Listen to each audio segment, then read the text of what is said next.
Selamat malam Aumania. Selamat datang lagi di Midnight Live. Apa kabar penonton?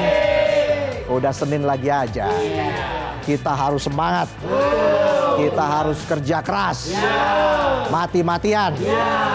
Saya akan peras semua darah saya. Tapi kolesterol saya labil. Jadi susah donor. Yang penting gua bukan koruptor. Langsung aja kita mulai. Inilah Midnight Live.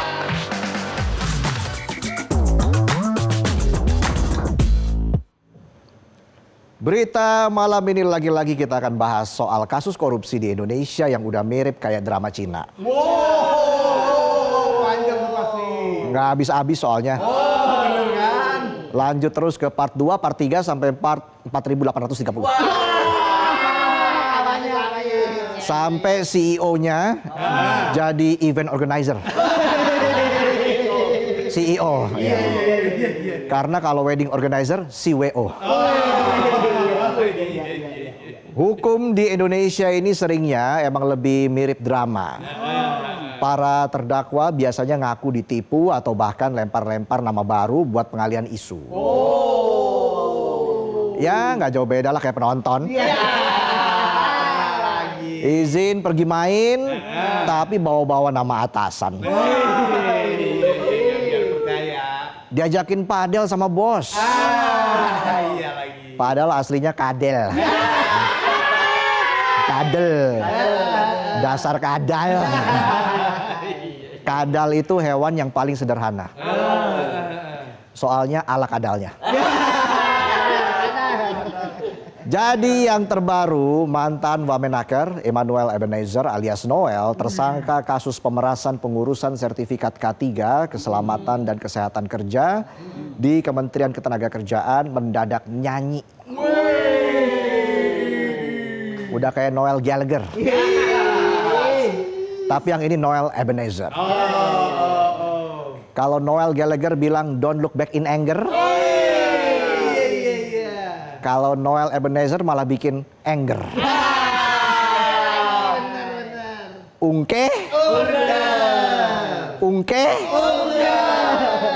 Jadi sebelum sidang lanjutan kasus pemerasan sertifikat K3 26 Januari kemarin, Noel koar-koar. Yang di Dufan tuh koar-koar. Oh kora-kora itu ya. Iya. Noel bilang ada satu partai politik berinisial K yang terlibat dalam kasus dugaan pemerasan pengurusan sertifikat K3. Tapi Noel tidak menjelaskan lebih lanjut tentang partai K tersebut. Dia cuma lempar kode. Terus ditinggal gitu aja tanpa detail yang jelas. Lempar kode udah kayak gebetan PHP. Datang cuma buat bikin baper. Terus pas ditanya balik, kita ini apa? Dia jawab, kita mesti telanjang. Dan benar-benar bersih. Malah nyanyi lagunya Pak Ebit. Ya. Nyanyian Noel ini otomatis bikin publik nebak-nebak. Banyak spekulasi yang muncul karena partai inisial K ada banyak. Contoh partai kayaknya. Atau partai keluarga. Atau kayaknya partai keluarga. Nggak ada yang tahu. Nggak cuma itu, di kesempatan yang sama Noel juga lempar isu kalau ada ormas non-agama yang katanya ikutan terlibat dalam pemerasan itu. Tapi lagi-lagi Noel cuma lempar isu tanpa detail yang jelas. Ibarat orang yang lagi lempar petasan terus langsung lari. Publik cuma dikasih kagetnya doang.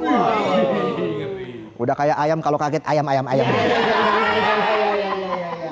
Ayam apa yang luas? Ayam semesta. Alam ya. Tapi intinya omongan Noel jelas bikin publik heran.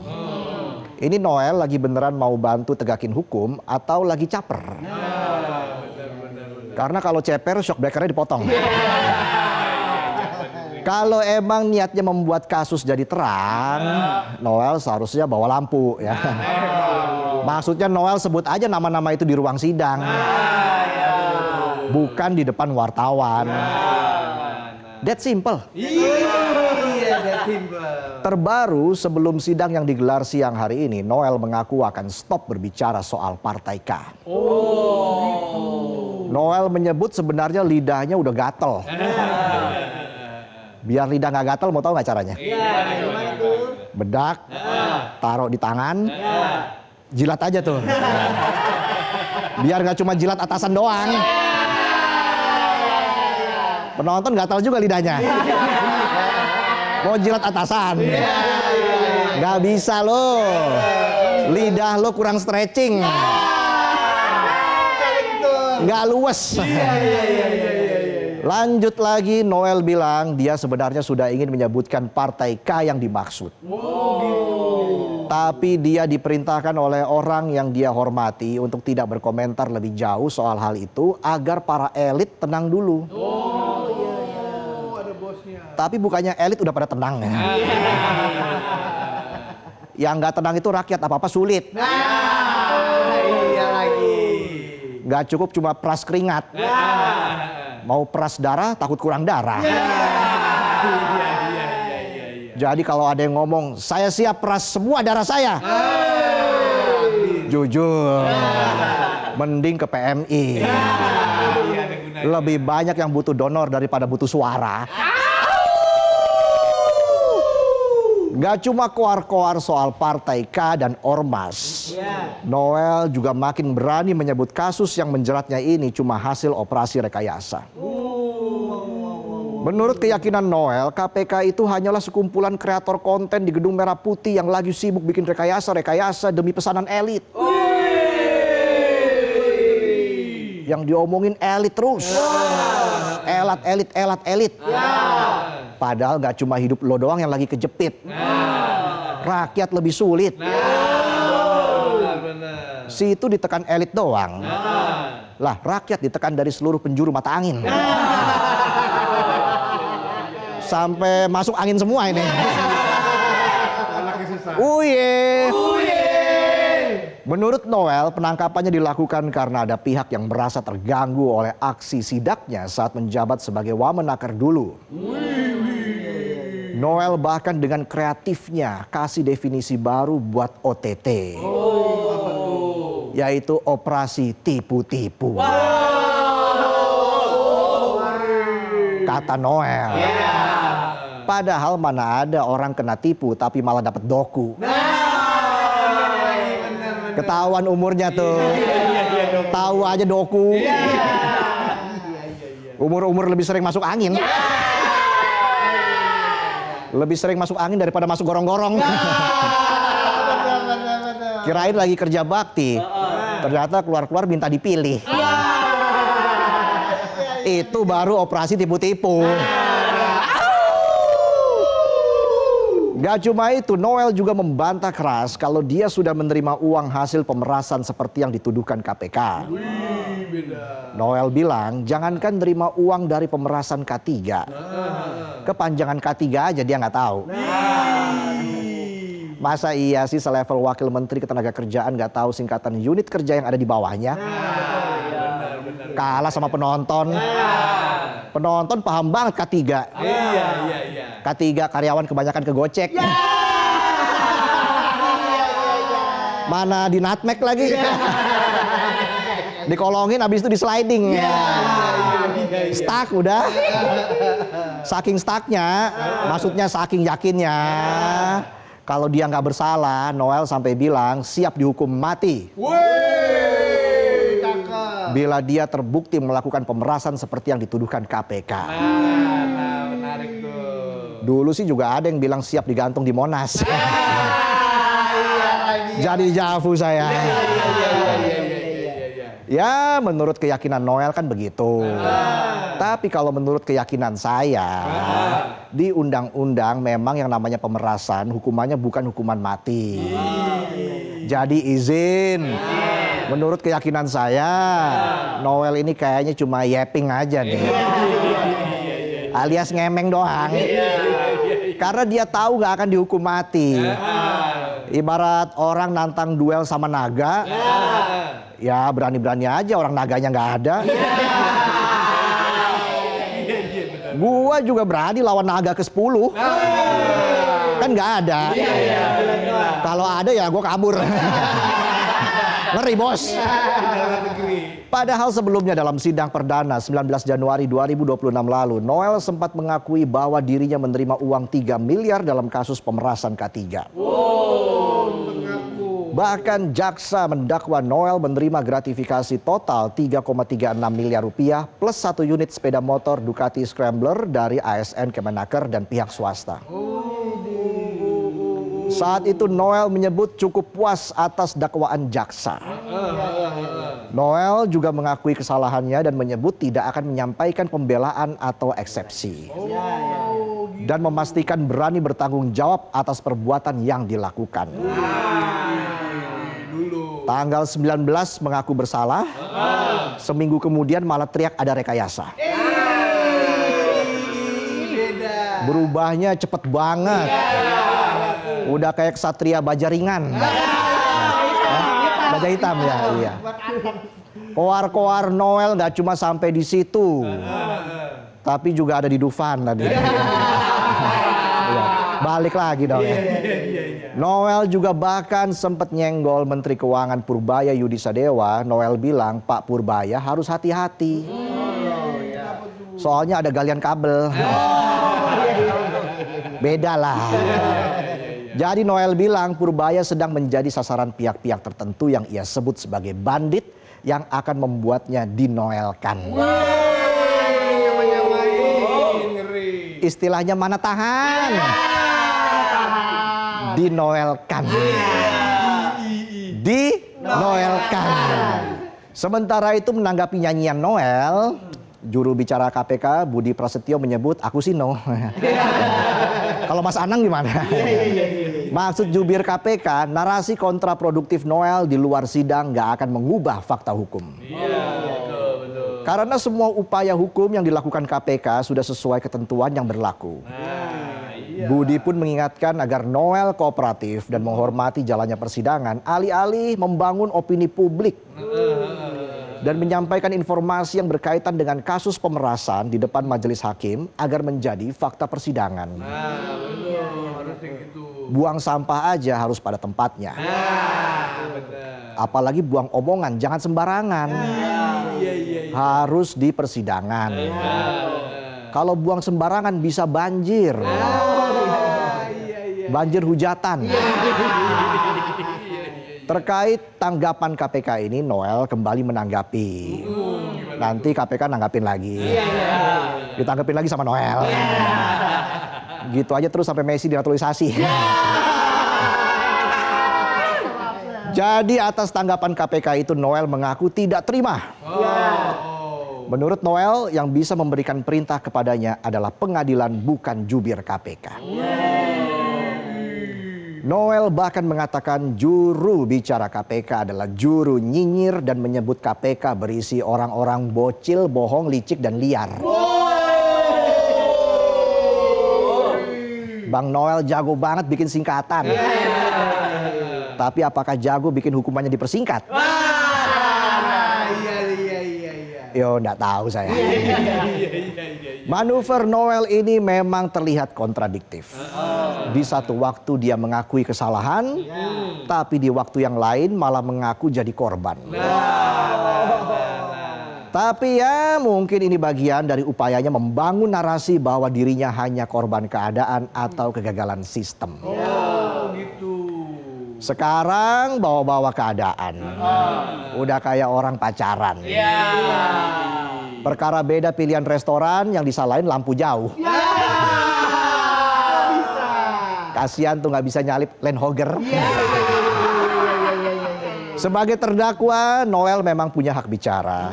Tapi bukan berarti bisa bicara seenaknya. Jangan sampai omongannya kayak tukang obat di pasar malam. Bukan sulap, bukan sihir. Sekali minum penyakit minggir. Ini jamu sakti. Yang dulu susah jalan, sekarang bisa ngejar Mbappe. Nggak mungkin. Tapi penegak hukum juga bukan berarti bisa abai. Jika memang ada partai yang terlibat, ya harus dibuka secara terang benderang. Namun jika ini hanya gertakan sambal karena seorang terdakwa mulai ketakutan, maka hukum harus tetap konsisten pada jalur fakta, bukan sekedar drama. Publik ini hanya bisa menunggu apakah nyanyian Noel ini akan membuahkan hasil atau justru jadi akhir dari karir petualangan politiknya. Tapi yang pasti di negeri penuh kejutan ini, sebagai penonton kita harus selalu siap menghadapi plot twist yang tidak terduga di babak selanjutnya. Bersatu kita teguh, berdua kita waduh. Itulah tadi sajian pembuka kami di Midnight Live. Dan tentunya usai jeda kami masih punya banyak informasi. Dan kita akan hadirkan artis luar negeri di Midnight Live. Nanti akan hadir di Midnight Live. Jadi tetaplah di Midnight Live.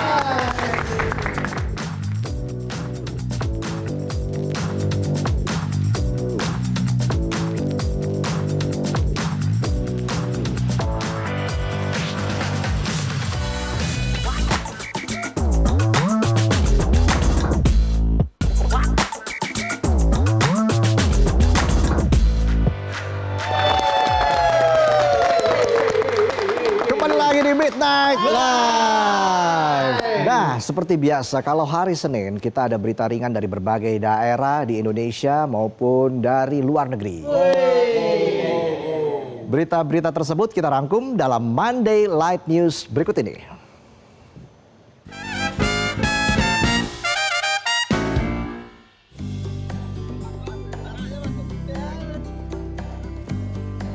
Operasi Keselamatan Candi 2026 di Kota Salatiga menghadirkan pendekatan berbeda dengan cara yang lebih simpatik dan humanis. Selain sosialisasi keselamatan berlalu lintas, petugas Satlantas Polres Salatiga membagikan bunga dan coklat kepada pengendara yang tertib sebagai bentuk apresiasi. Kegiatan yang digelar di depan Mapolres Salatiga ini juga disertai teguran bagi pengendara yang melanggar seperti tidak menggunakan helm. Langkah ini bertujuan meningkatkan kesadaran masyarakat agar keselamatan berlalu lintas menjadi budaya di jalan raya. Operasi yang berlangsung selama 14 hari mulai 2 hingga 15 Februari 2026 melibatkan 60 personel. Penindakan tilang tetap dilakukan terhadap pelanggaran yang berpotensi menimbulkan kecelakaan serta pelanggaran kasat mata, mengingat angka kecelakaan di Salatiga masih tinggi. Operasi ini menjadi bagian dari upaya cipta kondisi menjelang Idul Fitri 1447 Hijriah dengan mengedepankan langkah primitif, preventif, dan represif. Edukasi serta sosialisasi terus digencarkan untuk menekan angka kecelakaan dan meningkatkan disiplin berlalu lintas. Ratusan umat Buddha di Kota Makassar, Sulawesi Selatan menggelar ritual api homa di Vihara Damar Agung Jalan Sungai Cerekang, Kecamatan Ujung Pandang untuk menyambut Tahun Baru Imlek 2026. Ritual yang berlangsung di dalam gedung vihara ini dijalankan secara khidmat dengan umat memanjatkan doa sambil mengikuti prosesi pembakaran persembahan seperti dupa, bunga, makanan, hingga simbol busana bodhisatwa. Api homa dipercaya sebagai sarana memohon berkah, rezeki, dan pemberkatan dari para bodhisatwa dengan seluruh persembahan diserahkan sepenuhnya melalui unsur api. Sebelum ritual dimulai, suasana vihara turut dimeriahkan atraksi barongsai yang dibawakan kaum muda generasi Z sebagai simbol dimulainya rangkaian perayaan Imlek. Pihak vihara menyebut ritual ini menjadi bagian penting penyambutan Imlek sekaligus mempererat kebersamaan umat. Atraksi barongsai yang sempat vakum kini kembali diaktifkan dan direncanakan akan mengunjungi rumah-rumah umat saat perayaan Imlek berlangsung. Di lereng Gunung Merbabu, tepatnya Kecamatan Sawangan, Kabupaten Magelang, Jawa Tengah, para petani kopi memperluas lahan melalui tradisi wiwit tandur. Ritual ini menjadi simbol dimulainya masa tanam sekaligus doa agar tanaman tumbuh subur dan membawa berkah. Perluasan lahan dilakukan tanpa pembakaran. mengedepankan prinsip konservasi alam yang menjaga ekosistem pegunungan. Metode ramah lingkungan ini disebut menjadi salah satu faktor yang menjaga kualitas kopi Arabica Sawangan hingga menembus pasar premium. Prosesi penanaman berlangsung hikmat di lahan milik anggota kelompok tani Nongko Jajar, disertai doa selamatan dan penanaman ratusan bibit kopi secara serempak. Tradisi ditutup dengan kembul bujono atau makan bersama sebagai wujud kerukunan warga. Data menunjukkan tren positif dengan penambahan luas tanam sekitar 25 hektar di Desa Wonolelo sehingga totalnya lebih dari 75 hektar. Secara kabupaten, luas perkebunan kopi Arabica Magelang mencapai lebih dari 1.000 hektar dengan target perluasan tambahan menjadikan kopi sebagai penopang ekonomi masyarakat setempat.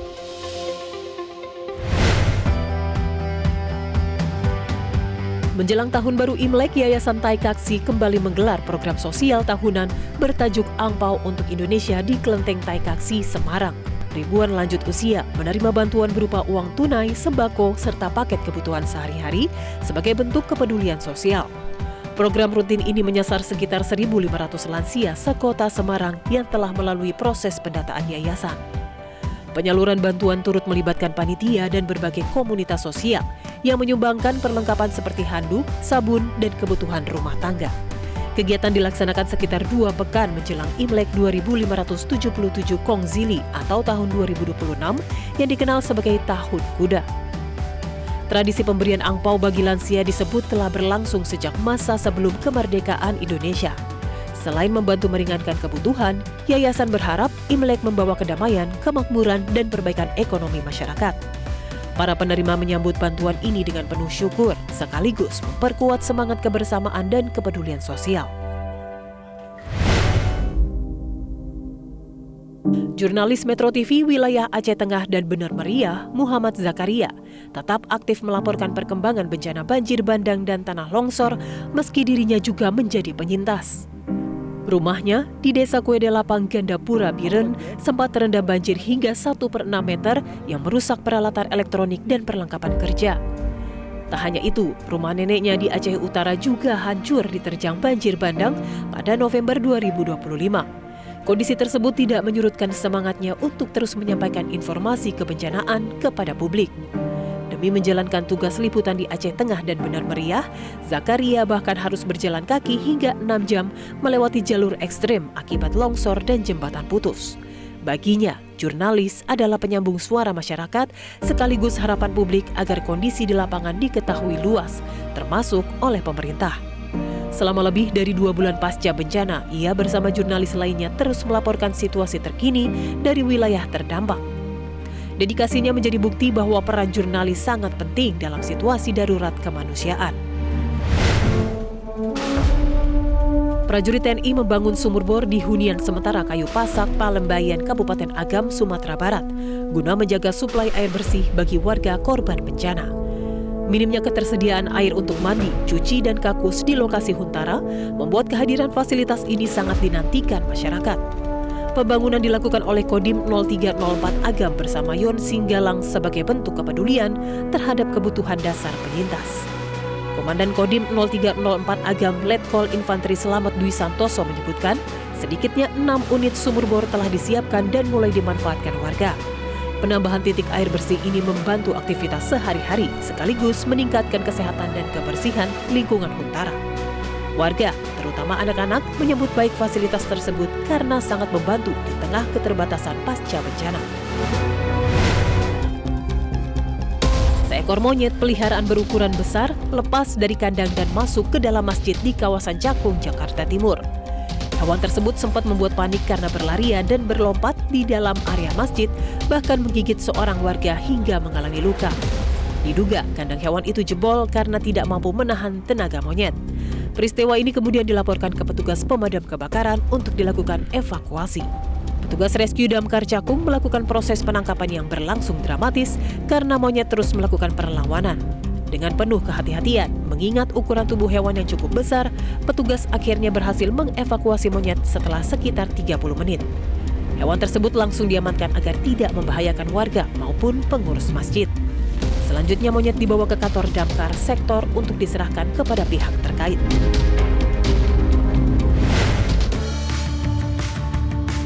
ribuan anak penguin Magellanic terlihat di koloni terbesar dunia di Estancia San Lorenzo saat bersiap memasuki tahap penting dalam hidup mereka, meninggalkan sarang dan menuju laut untuk pertama kalinya.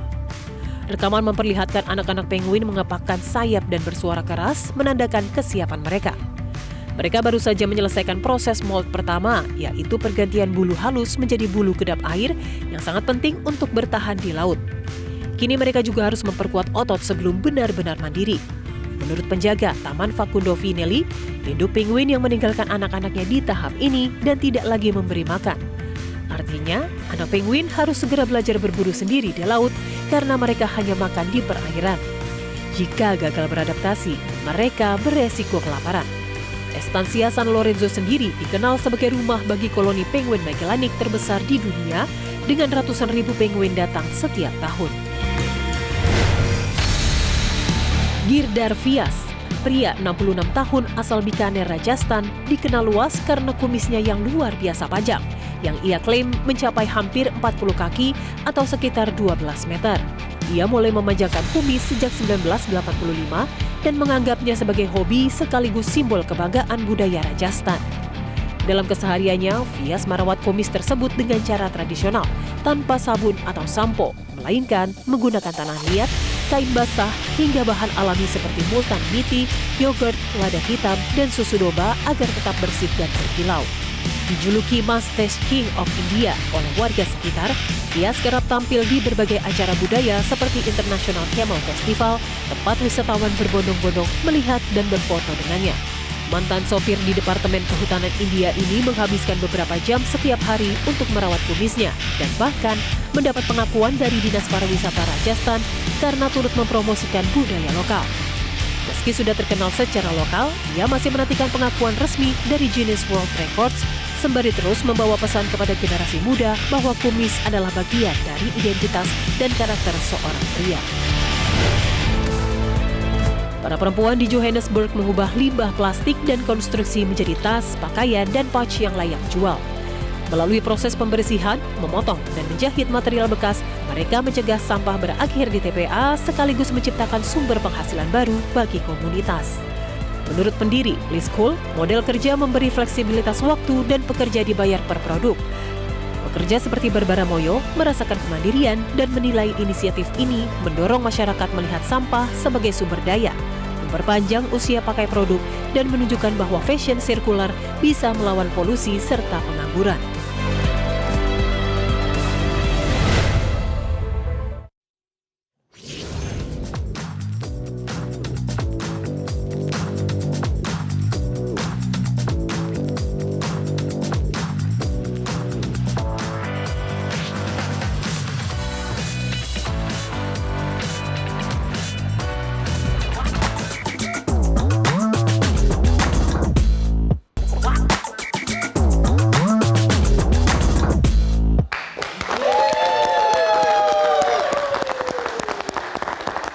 Kembali lagi di Midnight Live. Mania, mana suaranya? Dan bintang tamu kita malam ini adalah seorang influencer dan juga musisi dari Australia. Please welcome Kinanti. Yes, how are you? Please have a seat. Yes. Thank you. Wow, it's very good to have you here. It's so good to be here. Thank you so much for having me. Thank you so much for joining us. It's so good. I love it. You are so viral in Indonesia. Yeah, I mean, the love that I get from my Indonesian family is amazing. I'm so grateful. Wow, that's amazing. Yes. And congratulations for your new single, Bones. Thank you. Thank you. What is this song about? You know, Bones is about that feeling after you go through a heartbreak of realizing that the other person has moved on, but you just really struggle with letting go. And that person is everywhere that you look and everywhere that you go. And, you know, sometimes I feel like it's so universal, especially if you've gone through a breakup, that you just sometimes hold on to memories and hold on to what you once had. So Yeah. that's what Bones is about. You feel sad, but you have to move on. Exactly, and moving on is not easy. So, Yes, you know, agree. it's a process. What does love mean to you? Oh, we're getting deep. I love it. Yeah. You know, love is, it's so much more than just relationships. I think, you know, obviously when people think about love, they think about, you know, your partner, but love comes from all forms. Like it comes from your family, your friends, it comes from your partner, it comes from, you know, just day-to-day interactions. And I think it's just such a beautiful thing. Wow, that's good. That's good. You have a massive fan base in Southeast Asia. Yeah, wow. I'm so grateful. With multiple #1 singles in the region, what does that support mean to you? It is honestly a dream come true. I have wanted to make music and to be able to do shows and stuff like that ever since I was 2 years old. So it doesn't feel real. It's like a pinch me moment every single time, but I couldn't be more grateful. Yeah. And you have over 400 million streams and billions of views on TikTok. Yes. Wow. It's unbelievable. Thank you. Thank you. How do you balance viral success with staying true to your emotional storytelling? You know, I think that when I first started releasing music, my #1 goal was to make music that helped people. So whether that's one person or a million people, as long as one person has been helped by my music, then I feel like I've achieved my goal and done my job. So I try to focus on that and not get too caught up in the craziness of everything. Yes, and you've been featured on Spotify's global impact list for 2 consecutive years. Yeah. That's amazing. Thank you. Thank you. Yeah. How does that recognition reflect your journey as an independent artist? I think that it's really nice to get recognition like that. You know, I feel like people see kind of what I post on social media and, you know, me on this show now, but people don't see the hours, the hundreds of hours of hard work that has gone into writing my songs and building what we've kind of built. So, you know, it's a nice little moment to be recognized. And yeah, there's been a lot of hard work and a lot of years of, you know, piano lessons and singing lessons and tears and setbacks, and you know, it's not always easy, but it's so worth it. But you made it. And in 2023, which is 3 years ago, yes, you were named one of the most streamed independent Australian artists globally. You're making me blush. I mean, how do you see your career right now? You know, I feel like I'm in a really exciting phase of my career.